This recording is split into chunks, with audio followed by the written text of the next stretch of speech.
الحمد للہ رب العالمین والصلاة والسلام علی سید المرسلین وعلی آلہ واصحابہ اجمعین۔ دوستو، بھائیوں اور بہنوں، اس دنیا میں انسان دو ہی ہے، ایک اچھا یا برا، اور انسان کے لیے دو ہی راستے ہیں، ایک رحمان کا راستہ اور ایک شیطان کا راستہ، اور ہر چیز دو ہی ہوتی ہے، آخرت اور دنیا، اچھے اور برے، عزت اور ذلت، رات اور دن۔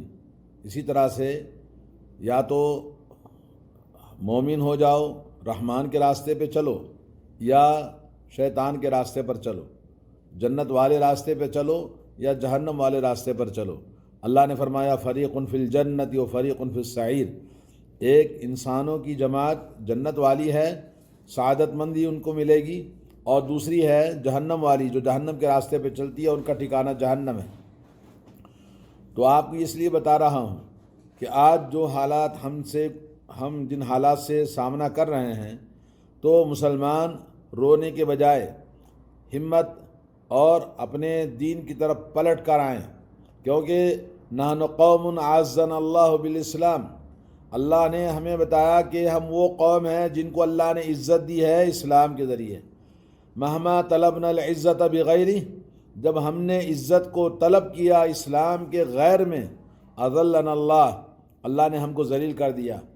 آج ہماری ذلت کی بہت سارے حادثات واقعات بہت ہو چکے ہیں، تو ہمیں اس بات سے سبق لینا چاہیے۔ اور اللہ تبارک و تعالیٰ نے فرمایا قل هو القادر على ان يبعث عليكم عذابا من فوقكم ومن تحت ارجلكم او يلبسكم شيعا ويذيق بعضكم بأس بعض انظر كيف نبين لهم الآيات ثم انظر أنى يؤفكون۔ اور اللہ تعالیٰ فرماتے ہیں کہ وہ اللہ، آپ بتا دیجئے کہ وہ قادر ہے، قدرت رکھتا ہے کہ آپ کے اوپر سروں سے اوپر سے عذاب آئے، جو کربلا، جو وبا آج ہمارے سروں کے اوپر ہے، کووڈ-19، اور وہ اللہ قدرت رکھتا ہے کہ تمہارے پیروں کے نیچے سے تم پر عذاب نازل کرے۔ آج جو ہندوستان کے اندر، پوری دنیا کے اندر فرعونی طاقتیں اور منافق اور ظالم حکمران جو طرح طرح سے اسلام اور مسلمانوں کے خلاف ہر وقت آئے دن کوئی نہ کوئی اذیت پہنچانے پر تلے ہوئے ہیں، اور مسلمانوں کو زک دیتے ہیں، نقصان پہنچاتے ہیں، لیکن مسلمان سنبھل نہیں پاتا ہے۔ یا یہ کہ اللہ تعالیٰ فرماتا ہے کہ تم کو آپس میں ایک دوسرے سے لڑائیں، اور خوب تم ایک دوسرے سے لڑو گے، اور اس میں تمہیں ہوش نہیں رہے گا کہ تم کیا کر رہے ہو۔ اور اللہ تعالیٰ فرماتا ہے کہ اللہ تبارک و تعالیٰ کیف نصرف لهم الآیات، کیسے اپنی نشانیوں کو لوگوں کو دکھاتا ہے تاکہ لوگ لعلہم یفقہون، تاکہ وہ سمجھ جائیں یہ اللہ تعالیٰ کی طرف سے آزمائش کا وقت ہے، اور پلٹ کر آئیں اپنے دین کی طرف۔ بہت ساری آیتیں ہیں قرآن کریم کے اس طرح کی، اسی انداز کی۔ تو اللہ تبارک و تعالیٰ ہمیں ظہر الفساد فی البر والبحر بما کسبت ایدی الناس لیذیقہم بعض الذی عملوا لعلہم یرجعون، زمین میں، سمندر میں، پوری دنیا میں ہر جگہ فساد ہی فساد ہے، نقصان ہی نقصان ہے انسانوں کا، اور یہ ایمان والوں کو مزہ چکاتا ہے تاکہ یہ پلٹ کر آئیں اپنے دین کی طرف۔ تو دوستو، آج ہمیں تمام اختلافات کو چھوڑ کر، آپسی جھگڑوں کو چھوڑ کر، غیر مسلموں کے رونے کے بجائے، غیر مسلموں کا رونے کے بجائے، حکومت کا رونے کے بجائے، پلٹ کر آئیں اپنے دین کی طرف، اپنے عقیدے کی طرف، توحید کی طرف۔ اور توحید کی مسلمانوں کے لیے دو راستے ہیں، دو چیزیں ہیں، جو رحمان کا راستہ یا شیطان کا راستہ۔ رحمان کا راستہ سلامتی والا راستہ ہے، جو دنیا میں بھی اور کامیاب اور آخرت میں بھی کامیاب۔ اور جو شیطان کا راستہ ہے، مسلمان رحمان کا راستہ سمجھ کر شیطان کے راستے پہ آج چل رہا ہے، کیونکہ ایمان کو بگاڑنے والی دو چیزیں ہیں، ایک شہوتیں، خواہشیں اور رغبتیں، دوسرا ہے شکوک اور شبہات۔ شکوک اور شبہات انسان کے اندر پیدا ہوتے ہیں کس کی وجہ سے؟ علم کی کمی کی وجہ سے، جہالت کی وجہ سے، شریعت کے علم کو حاصل نہ کرنے کی وجہ سے، اور گھر کے غلط ماحول اور سوسائٹی میں غلط ماحول کی وجہ سے لوگ آج اسی بیماری میں ملوث ہیں۔ یہ بیماری شکوک و شبہات کی انسان کو بہت زیادہ خطرناک اور بہت زیادہ بیمار اور بہت زیادہ اس کو دین سے محروم کر دیتی ہے اور شیطان کے راستے پہ چلنے لگتا ہے۔ جیسے آج لوگ کہتے ہیں کہ جی یہ مولویوں کی باتیں کیا سنیں گے، اس کی بات یہ کہتا ہے، وہ اس کی بات وہ کہتا ہے، تو اس کی بات مانے، اس کی بات مانے۔ تو اس لیے درگاہیں، مزارات، بابا، اولیاء اور عرس، میلے ٹھیلے اور مختلف قسم کے 10واں 20واں چہلم اور 11ویں 12ویں فاتحہ نیاز، یہ تمام چیزوں سے ہٹ کر تعویذ گنڈا اور جھاڑ پھونک اور اسی طرح سے یہ مذہب کے جھگڑے اور میری جماعت تیری جماعت اور میرا مسلک تیرا مسلک، ان تمام کو چھوڑیں۔ دو ہی چیزیں اللہ نے آسمان سے نازل فرمائی، وہ ہے قرآن کریم اور سنت رسول اللہ صلی اللہ علیہ وسلم۔ اس کے علاوہ کوئی دوسرا دین نہیں ہے۔ تو آپ اگر مسلمان ہیں تو اپنے تمام چیزوں کو ختم کر کے اپنے شکوک و شبہات کو مٹانا ہے، تو اس کے لیے علم چاہیے، اس کے لیے سمجھ چاہیے، اس کے لیے تربیت چاہیے۔ تو آپ اپنے دین کو صحیح کریں، شکوک و شبہات کو ختم کریں۔ شکوک و شبہات یہ بہت خطرناک ہوتے ہیں خواہشوں اور رغبتوں اور شہوتوں کے آگے، اور انسان کی شہوتیں، خواہشیں، رغبتیں اس کو تباہ اور برباد کر دیتی ہیں۔ اس کے پیچھے چلتا جاتا ہے اور وہ کبائر کا مرتکب ہوتا ہے، اور ان کبائر اس کو جہنم میں لے کے جاتے ہیں۔ اور جو انسان شہوتوں، برے گناہ، بڑے گناہ، کبائر کا ارتکاب کرتا ہے، وہ اول وہلے میں جنت میں نہیں جائے گا، پہلے جہنم میں جائے گا، اس کا ٹھکانہ جہنم ہے۔ اس کے بعد پھر اللہ تعالیٰ اس کو گناہوں سے پاک صاف کرنے کے بعد اگر اس کے پاس ایمان ہے، توحید ہے، تو وہ جنت میں جائے گا۔ لیکن اگر انسان شکوک و شبہات کو ختم کر دے، کتاب اللہ، سنت رسول اللہ پہ آ جائے، صراط مستقیم پر آ جائے، صحیح عقیدہ اور صحیح عمل صالح پہ آ جائے، تو انشاءاللہ وہ اول واہلے میں جنت میں جائے گا۔ اللہ اکبر۔ آج ہمارے لیے بہت بڑا چیلنج ہے، آج ہمیں اس بات کو سمجھنا ہے۔ تو دو چیزیں ہیں، بہت سارے مسلمان ہیں جو بھلائی کو برائی سمجھتے ہیں اور برائی کو بھلائی سمجھتا ہے، جیسے درگاہ، فاتحہ، نیاز، اولیاء اللہ، اس کو سب بھلائی سمجھتا ہے، جبکہ وہ برائی ہے، قرآن و سنت سے ثابت نہیں ہے۔ اور نیاز کرنا، جی ختم پڑھوانا، مردے کے لیے ختم پڑھ کے قرآن کا ختم کروانا، اسی طرح سے تعویذ گنڈا کرنا، 10واں 20واں چہلم کرنا، یہ بھلائی والے کام نہیں۔ یہ بدعتوں کو سنت سمجھ رکھا ہے اور سنتوں کو بدعت سمجھ رکھا ہے۔ جب سنت کی دعوت دی جاتی ہے تو قبول نہیں کرتے، اور جب حق کی بات کی جاتی ہے تو باطل کو حق سمجھتے ہیں۔ اس لیے اللہ کے نبی صلی اللہ علیہ وسلم نے دعا فرمائی، اللہم ارنا الحق حقا وارزقنا اللہم ارنا الحق حقا وارزقنا اتباعہ وارنا الباطل باطلا وارزقنا اجتنابہ۔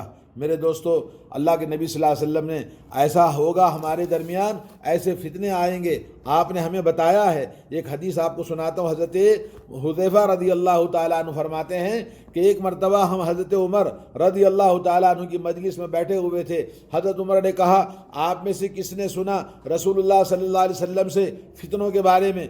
تو سب لوگوں نے جواب دیا کہ ہم نے سنا ہے۔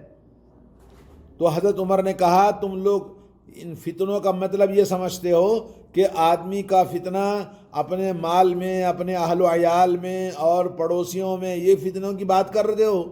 بولے ہاں۔ بولے یہ فتنے، انسان کی یہ غلطیاں، یہ گناہ، یہ نافرمانیاں جو اہل و عیال اور مال و دولت اور یا کہ پڑوسیوں کی وجہ سے جو ہوتا ہے، وہ نماز کے پڑھنے سے، ذکر کرنے سے، صدقہ اور خیرات کرنے سے اللہ تعالیٰ معاف کر دیتا ہے۔ میں یہ نہیں پوچھ رہا ہوں، ان فتنوں کے بارے میں پوچھ رہا ہوں جو اللہ کے نبی نے فرمایا کہ جب آئیں گے تو سمندر کی موجوں کی طرح موجزن ہوں گے۔ سمندر کی موجیں جس طرح آتی ہیں اس طرح سے فتنے ایک کے بعد دیگرے بڑے تسلسل کے ساتھ آزمائش آتی ہے۔ جیسا کہ آج ہندوستانی مسلمانوں کے لیے بہت بڑا چیلنج ہے، اگر نہ سمجھو گے تو مٹ جاؤ گے ہندوستان والوں، تمہاری داستان تک نہ ہوگی داستانوں میں۔ تو آج ہمیں اپنے دین کی طرف پلٹنا، سمجھنا اور اپنے دین کو اختیار کرنے کی ضرورت ہے۔ رونا نہیں ہے، ہمت اور بلندی ہے۔ اور خدا تجھے کسی طوفان سے آشنا کر دے، تیرے بحر کی موجوں میں اضطراب نہیں۔ اللہ کے نبی صلی اللہ علیہ وسلم کی یہ حدیث حضرت معاذ نے کہا میں نے اللہ کے نبی سے سنا ہے، نبی علیہ الصلوۃ والسلام سے میں نے یہ حدیث سنی ہے۔ تو حضرت عمر نے کہا واللہ تمہارا باپ تو بڑا عجیب آدمی ہے کہ تم جیسا بیٹا پیدا فرمایا، بڑی تعریف فرمائی۔ اور اس کے بعد کہا، حضرت حذیفہ نے کہا میں نے رسول اللہ صلی اللہ علیہ وسلم سے سنا، آپ فرما رہے تھے فتنے آئیں گے، دلوں پر اس طرح سے اثر انداز ہوں گے، انسانوں پر اس طرح انداز ہوں گے جیسے چٹائی ایک ایک کاڑی کے بعد دوسری کاڑی ڈال کر چٹائی بنتی ہے، اسی طرح سے فتنوں کا مسلسل زندگی کے اندر ایک این آر سی اور دوسرے جو گورنمنٹ کے پلان تھے، پھر کرونا وبا آیا، پھر دلی کے فسادات ہوئے، پھر اس کے بعد میں یہ قانون وہ قانون، یہاں قتل وہاں قتل، یہی ہمارا روزانہ کا معمول ہو گیا ہے۔ اور مسلمانوں کا امتحان اور آزمائش کوئی نئی بات نہیں ہے، دنیا میں ہمیشہ مسلمانوں کے ساتھ کلمہ لا الہ الا اللہ پڑھنے والوں کے ساتھ میں ایسا ہوا ہے۔ اسلام زندہ ہوتا ہے خونوں کو دینے کے بعد میں، خون سے سینچا جاتا ہے، اور اس خون کے ذریعے حضرت صحابہ سے لے کر بڑے بڑے علماء محدثین، ارے آپ کیا ہیں، خلفائے راشدین میں حضرت عمر، حضرت عثمان، حضرت علی سب کا قتل کیا گیا، بے شمار صحابہ کرام کو قتل کیا گیا۔ کیا وہ لوگ برے لوگ تھے؟ تو میرے دوستو، اگر اسلام کے نام سے اگر کسی کا قتل ہوتا ہے تو وہ خوش نصیب ہے، انشاءاللہ اللہ تعالیٰ کے پاس وہ شہید ہے اور اس کا درجہ بلند ہے۔ اللہ کے نبی نے فرمایا فتنے ایک کے بعد دیگرے ہم پر ایسے ٹوٹ پڑیں گے جیسے چٹائی کی کاڑیاں ایک کے بعد دیگرے پڑتی ہیں، اور جو دل ان سے سیراب کر دیا گیا اس نے ان کو قبول کر لیا اور اپنے اندر بسا لیا، اور اس میں ایک سیاہ نقطہ پڑ جاتا ہے، اور جس دل نے ان کو رد کر دیا، یعنی فتنوں کو قبول نہیں کیا ایمان کی وجہ سے، توحید کی وجہ سے، تو اس کا دل سفید نقطہ پڑ جائے گا اس کے دل میں، اور فتنے نہیں قبول کرے گا۔ یہاں تک کہ دل کے دو طرح کے ہو جاتے ہیں، دل دو طرح کے ہو جاتے ہیں انسان کے۔ ایک دل سفید چکنے پتھر کے مانند ہو جائے گا، جب تک آسمان و زمین قائم رہیں گے کوئی فتنہ اس کو نقصان نہیں پہنچائے گا۔